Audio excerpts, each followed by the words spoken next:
Hey, you found me. It's no easy feat, even here on the National Mall in Washington, D.C. I'm at the George Mason Memorial, which doesn't even show up on the map, even though it is located within the confines of the National Mall. It's nestled here underneath an on-ramp to Interstate 395. It's fitting for a man who was known as the forgotten founding father. I think this is a good place to start on a style of video I don't think I've ever done before. A kind of compilation video of some of the strangest and most obscure spots around the National Mall. Where better to begin than the beginning, the founding of the country. In the beginning, there was Federalists and there was Anti-Federalists. The Federalists wanted a strong, centralized government with the states submissive to the federal government. Mason, great name by the way, found this to be insufficient. He and his peers argued that the Bill of Rights was needed to prevent government from overreaching their power bestowed by the Constitution. And they also feared centralized federal power could easily lead to a tyranny, something they literally just got done fighting against. It wasn't all handshaking and backslapping at the Constitutional Convention, after all. These men were attempting to create the framework for a nation. In the end, the Federalists wanted the Constitution as is, in order to appease the Anti-Federalists and get as many states' delegates as possible to sign, and proposed a Bill of Rights after ratification and only if necessary. Most did, several did not. 74 delegates were chosen from the states, 55 attended, but only 39 actually signed it. 13 left to take care of things back in their state, and just three men refused to sign. Mason and two others held out and refused to ratify the Constitution and are therefore not signatories of the document. They also didn't make it onto the 600 square foot mural either. Got a sign to get your picture on the wall. But when the time came for the addition of a Bill of Rights in order to ensure the Constitution didn't allow for the government to overstep its bounds, guess whose framework they used? Virginia. But guess who wrote that state Bill of Rights? Goddamn George Mason, that's who. It took 2 years to get a Bill of Rights after signing of the Constitution, but it happened, and only a year prior to Mason's death. I'm surprised anyone even argued with this guy. Look at the size of him. Look at those calves. Must have done CrossFit or something. Up next is another obscure monument dedicated to a man who was a British soldier, tobacco exporter, and prolific backgammon player. Mr. George Washington's obelisk. Now, obviously, President Washington is well deserving of his monument, the tallest in the Capitol. There are a lot of quirky facts about it, like why there's 2 tones of marble, how it was incomplete for 3 decades, etc. But I'm not going to talk about the big Washington monument. I'm going to talk about the little one. Not that little one, the no-kidding scaled-down replica of the Washington monument hidden in a hole right nearby. Beneath this manhole is a 12-foot concrete obelisk, known formally as Benchmark A. Officially a geodetic control point, it is used to line up instrumentation used in the construction of the monument. A surveyor's tool since the 1880s, these points serve as the foundation for any map or measurement across the U.S. As a result, surveyors often choose extremely stable objects, such as metal caps or rods driven deep into the ground. Over 1 million of these small caps can be found all over the United States. However, this unique control point takes on the shape of its very famous neighbor. 44 times smaller than the monument itself, when the surrounding area around the Washington Monument was filled in and landscaped, the surveying obelisk found itself in a hole, preserved, though hidden away. Today, it is only used to compare changes in the area, such as after the 2011 earthquake, and is only shown on extremely rare instances, such as back in 2019, when the monument itself was open to the public for a short period of time. The next one is a combo. It's a rock and a wall. That's pretty neat. But in order to explain the wall, we must first talk about the rock. This rock, known as the Jefferson Pier Stone. It's called a pier stone because it was a stone used in a pier. It's a wild concept.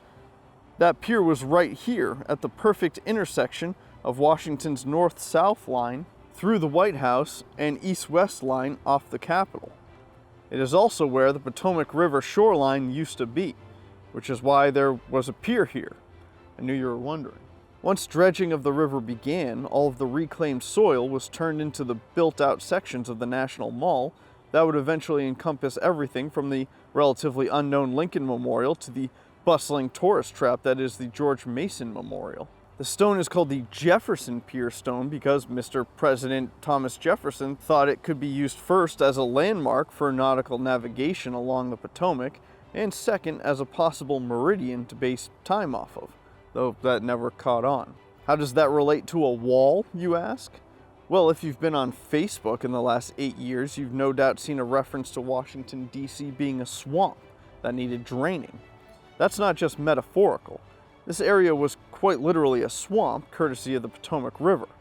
This low-lying area, though dredged and reclaimed, is still naturally a low point, specifically here near 17th Street. In the event the Potomac floods, and therefore all of the low areas of the National Mall floods, water would quickly make its way down 17th Street and into the districts that aren't predominantly open grassland and man-made ponds. The natural edge of the Potomac could possibly return. With most of the mall built up, the only gap that needed plugging was here. But rather than just build a berm or wall, a clever piece of infrastructure was built in the form of a levee.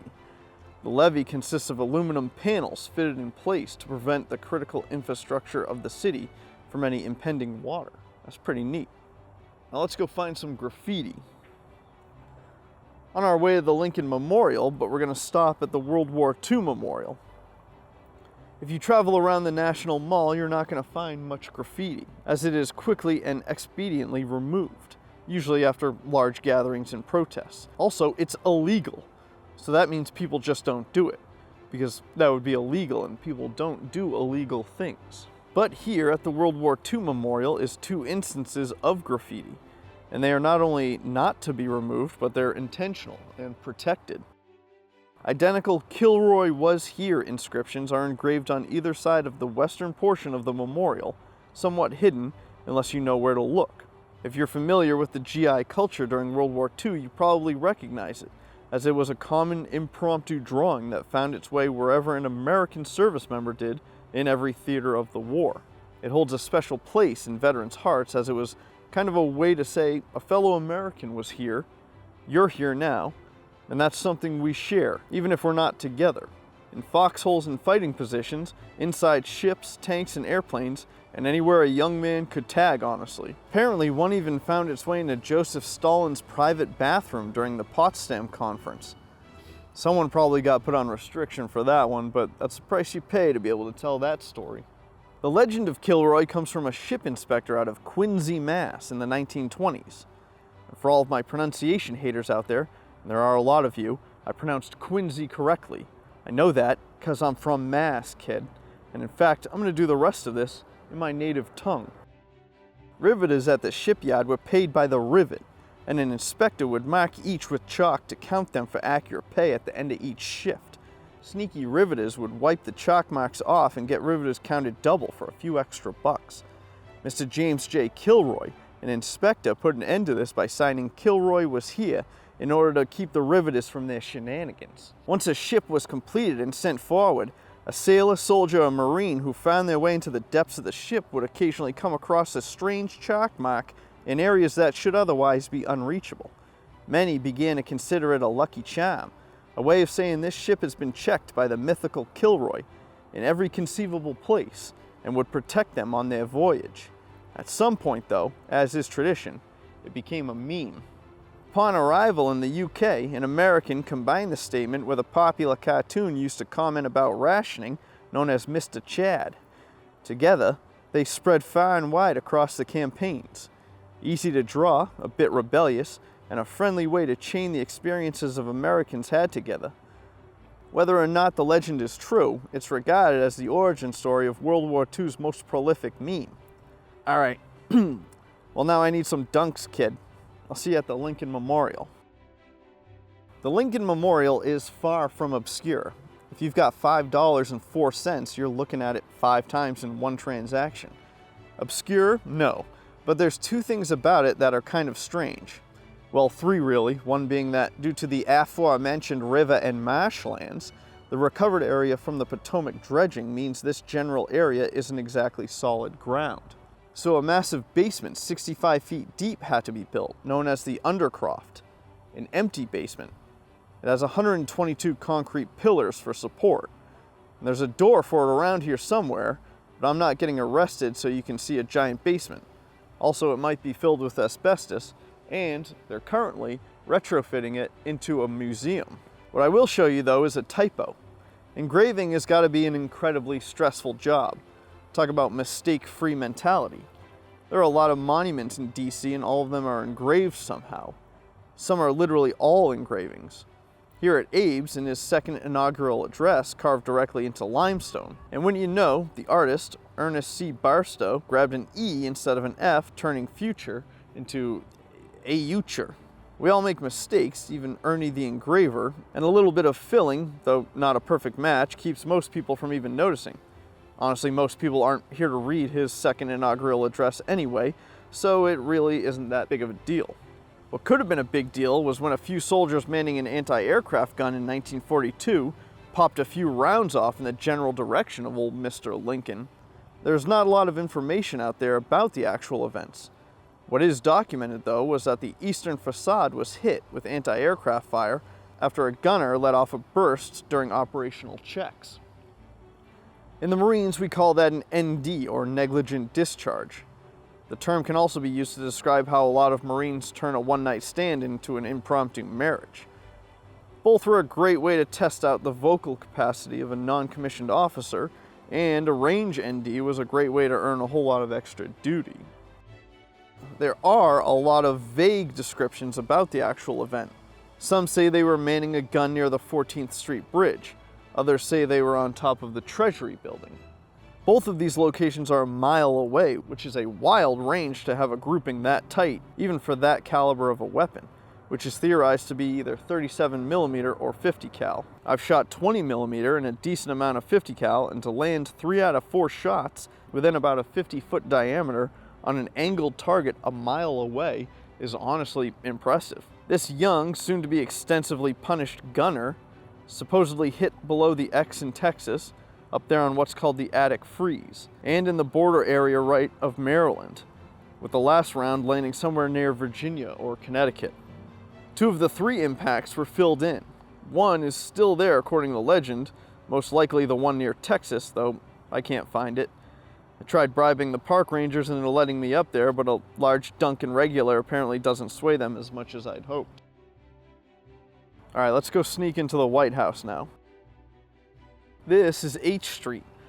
1 block away is the White House. But why go see that when you can go down this weird alley? Let's do that instead. Now, on first appearance, there is definitely something strange about this alley. Not only is there 2 vehicle barriers, but there's also a bulletproof kiosk for someone to sit in. Seems a little excessive, especially considering you can just walk right past it, and nobody stops you. So we'll press on. At the end of the alley is a back door to the Treasury Annex, a very aggressive back door. This is where the dots begin to line up if we were hypothetically attempting to sneak into the White House. Much like the leg bone is connected to the hip bone, the Treasury Annex is connected to the Treasury, across Pennsylvania Avenue. That is almost entirely for convenience sake, so that Treasury workers don't need to go out into the sunlight during working hours, as they are all allergic. That and walking across tourist-filled streets with briefcases full of cash could cause some problems. Side note, I don't know what Treasury workers actually do. How does an annex and the Treasury get us into the White House, though? Well, you can thank Mr. Franklin Delano Roosevelt for that. Why do we always include his middle name or initial, FDR? I don't know any Roosevelts, never mind enough to warrant differentiating between those named Franklin Roosevelt who happen to be in the same vicinity. If there were more than one, you could even just start by calling one Frank, or even Frankie, before resorting to middle initials, never mind whole middle names. You could easily have 3 Franklin Roosevelts before needing to use middle names. I just don't get it. Anyway, during the beginning of World War II, Frank Roosevelt, almost entirely wheelchair-bound at this point, was relatively unsafe should the White House come under attack. With no bomb shelter, a granite vault was quickly furnished within the nearby treasury in order to quickly get him to the safety of a building built almost entirely to protect the contents within its walls. If bombers were headed to DC, FDR could be whisked into the treasury via an old wheelchair ramp and pedestrian tunnel and into the furnished shelter, the first presidential bomb shelter in the city. Eventually, the entire subterranean section of the East Wing would be constructed to survive a blast. But until then, protection was found in the treasury, in a room that Frankie said he absolutely hated. So through this door to the Treasury Annex, across the tunnels into the Treasury, out underneath Executive Avenue, and into the basement of the White House, one could theoretically get into the most iconic home in America from this dank alley. I can't imagine it would be quick, easy, or relatively survivable, but that's what's fun about hypotheticals, right? So there you have it. Some secrets of Washington, D.C. and the National Mall. Do you know any spots I didn't cover? Let me know. Maybe I'll check them out on the next trip.